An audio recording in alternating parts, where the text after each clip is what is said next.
आप सभी का पुनः एक बार लर्निंग अड्डा 21 में मैं हार्दिक स्वागत करता हूं। साथियों, मैं हूं संजय सिंह यादव। साथियों, आज की जो वीडियो ली गई है वो आपकी औसत से जुड़ी हुई है और यहाँ औसत के दो बहुत ही महत्वपूर्ण क्वेश्चन लिए गए हैं। ये देखा जाए तो एक तरीके से एवरेज का यानी औसत का ये पुनरावृत्त क्वेश्चन माना जाता है। और यहाँ पे जो दोनों क्वेश्चन लिए गए हैं ये आपका पुलिस भर्ती परीक्षा 2018 और सब इंस्पेक्टर भर्ती परीक्षा 2017 में ये आपके क्वेश्चन आपके पूछे गए थे। और इस टाइप का आगामी जो भी पुलिस भर्ती परीक्षा या सब इंस्पेक्टर भर्ती परीक्षा या कोई भी कॉम्पिटिटिव एग्जाम हो, आप देखिएगा जहां एवरेज की बात आती है तो निश्चित रूप से इस टाइप का क्वेश्चन आपसे दोहराया जाता है। साथियों, बने रहिएगा इस वीडियो में अंत तक, तभी आप जान पाएंगे इसके लगाने का जो बेसिक तरीका। साथियों, सबसे पहले हम लोग बेस जानेंगे, क्योंकि गणित के अंदर बेसिक पावर होता है। यदि आपको बेस अच्छे से मालूम है, उसकी क्वेश्चन की समझ अच्छे से है आपके पास, तो फिर क्वेश्चन को लगा पाना बहुत ही आपके लिए आसान हो जाता है। आप फास्ट ट्रिक खुद अपने आप डेवलप कर लेते हैं। तो आइए इस क्वेश्चन में सबसे पहले हम लोग इसकी शुरुआत करते हैं कि क्वेश्चन किस प्रकार है। यहां देख रहे हैं 31 मैचों में धोनी का औसत 31 रन है। भाई 31 मैचों में धोनी का औसत रन 31 है।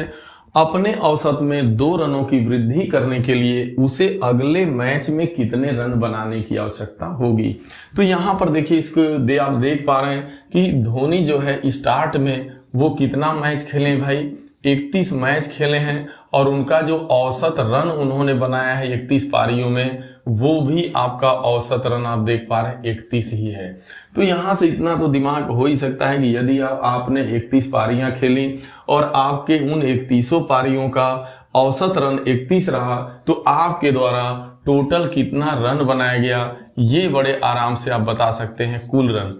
तो 31 पारी में धोनी द्वारा कुल कितना रन बनाया गया था ये पता चल जाएगा। कैसे पता चलेगा भाई, यहाँ मैचों की संख्या पता है, औसत रन पता है। औसत में जैसे ही संख्या से गुणा करते हैं तो हमें कुल योग मालूम होता है, क्योंकि आप जानते हैं कि एवरेज में कुल योग कैसे निकालते हैं। अगर हमको औसत मालूम है और हमें कुल संख्या मालूम है तो औसत में जैसे ही संख्या से गुणा करते हैं तो कुल योग पता चल जाता है। तो यहाँ 31 गुणे 31 आप करेंगे तो यहाँ 31 पारी में उन्होंने कितना रन बनाया था ये पता चल जाएगा।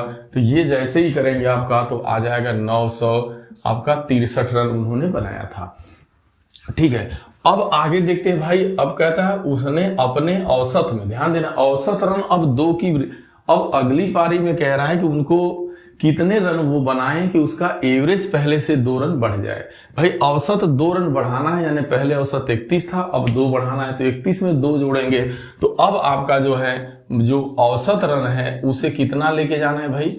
अब आपको औसत रन लेके जाना है, आपका 31 में 2 जोड़ देंगे तो आपका 33 रन का, तो 33 रन का एवरेज लेके जाना है। लेकिन ध्यान में रखना है कि पारी भी बढ़ेगी, क्योंकि 31 पारी वो खेल चुके हैं और यही कह रहा है कि अगली पारी, जो अगली पारी होने वाली है वो आपकी 31 के बाद 32वीं पारी होगी।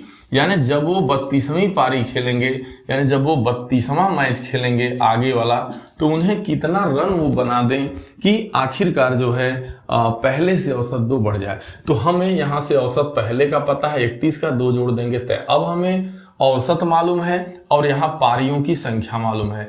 तो यहाँ पारियां उन्होंने खेला है 32 और औसत रन उनका अब हो गया 33। और इसका अगर गुणा कर देते हैं 32 में, आप 33 का जब करिएगा तो आपका आएगा 1056 रन। अब यहाँ 1056 रन बना और यहाँ आप रन देख रहे हैं 963 बना है। अब इन्हीं दोनों का देखिए, अगर 32 पारियों के कुल रन में से 31 पारी का कुल रन घटा देंगे तो 32वीं पारी में उन्होंने कुल कितना रन बनाया, यही तो कह रहा है कि उन्हें 32वीं पारी में कितने रन बनाने की आवश्यकता पड़ेगी ताकि एवरेज रन पहले से 2 बढ़ जाए। तो बस इसको आपको यहाँ पे आपको अंतर कर देना होगा। तो वो आप 1056 में से 963 घटा दीजिएगा तो आपका आ जाएगा 95, यानी 95 रन उनको अगली पारी में बनाना पड़ेगा। अगर 95 रन बना देंगे तो एवरेज ऑलरेडी पहले से 2 बढ़ जाएगा। अब इसमें इतना करने की कोई जरूरत नहीं होती है। ये बात अच्छे से जब आपके पूरी चीज समझ में आ गई कि भाई अगर हम 32 पारी के कुल रन में से 31 पारी का कुल रन घटा देंगे तो हमें मालूम हो जाएगा। तो यहाँ पर आपको बस करना है भाई, 31 पारी का एवरेज 31 दिया है तो 31 गुणे 31 कर देंगे आप, तो वो आपका आ जाएगा 963, इतना करना था। अब अगली पारी देखिए, पारी 31 है, अगली पारी खेलेंगे तो एक पारी और बढ़ेगी, 32 हो जाएगी। अब यहाँ एवरेज 2 बढ़ा है, जितना बढ़ाएगा पहले वाले में जोड़ देना। 31 में 2 जोड़ देंगे 33 हो जाएगा। अब 33 करेंगे यानी 32 में 33 का करेंगे गुणा तो 1056 आएगा, और इनका बस अंतर कर देंगे, डिफरेंस निकाल देंगे तो वो आ जाएगा आपका 95 रन। यही बनाना, कुछ नहीं। जब आपको समझ में आ जाएगा बातें अच्छे से कि ऐसे सवाल में दरअसल होता क्या है। अब दरअसल होगा क्या कि ऐसे क्वेश्चन में इतनी पारियों, कुछ पारियों का एवरेज रन दिया रहेगा। अब आगे कहेगा औसत को इतना बढ़ाना है अगली पाली में, तो फिर आखिरकार अगली पाली में उनको औसत इतना बढ़ाना है तो उनको कितना रन बनाने की जरूरत पड़ेगी, बस यही क्वेश्चन। नेक्स्ट आगे वाला क्वेश्चन देख लिया जाए। 11 पारियां पूरी करने के बाद सम्राट का औसत 51 है। 2 रन बढ़ाने के लिए सम्राट को अपनी अगली पारी में कितना रन बनाने की आवश्यकता होगी। देखिए, सम्राट ने 11 पारियां खेला है। अब उन्होंने 11 पारी खेला जो है, तो जब वो 11 पारी खेले हैं लेकिन औसत उनके रन का रहा है 51, तो बस 11 में 51 का कर देंगे गुणा, तो यहाँ 11 पारी में बनाया गया रन मालूम हो जाएगा। फिर उसके बाद ये करा कि अगली पारी, जब अगली पारी की बात आएगी तो एक बढ़ जाएगा, यानी 11 की जगह पारी की संख्या हो जाएगी 12।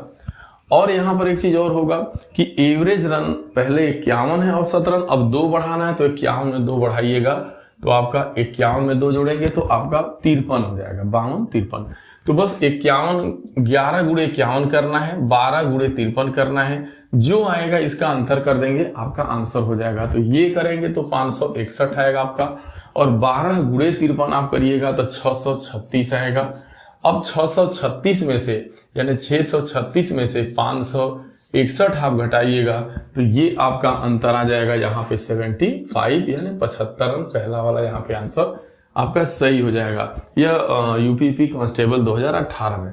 तो ऐसे में कुछ नहीं करना होता है, बस यही आपको पता रहे अच्छे से। तो ऐसे क्वेश्चन बस एक लाइन में लगते कि भाई आपको क्या करना था, 12 गुणे 53 माइनस 11 गुणे 51, यही करके आपकी जो वैल्यू आएगी हो जाएगा। ठीक है, तो साथियों मैं उम्मीद करता हूं कि ये आपको अच्छे से, ये चीज आपको अच्छे से समझ में आ गया होगा। इस टाइप का क्वेश्चन जब भी पूछेगा तो बस आपको बस इतना ही ध्यान में रखना है, क्वेश्चन को पढ़ना है, 2 लाइन में आपको तुरंत इसका जवाब जो है दे देना है। साथियों यदि ये वीडियो आपको अच्छा लगा हो तो इसे लाइक शेयर जरूर करिएगा। अभी तक हमारे चैनल को यदि आप सब्सक्राइब नहीं कर पाए तो साथियों कृपया करके चैनल को सब्सक्राइब कर लीजिएगा वीडियो में। और साथियों मिलते हैं हम लोग अगली वीडियो में, तब तक के लिए आप सभी को ढेर सारी शुभकामनाएं। Thank you so much.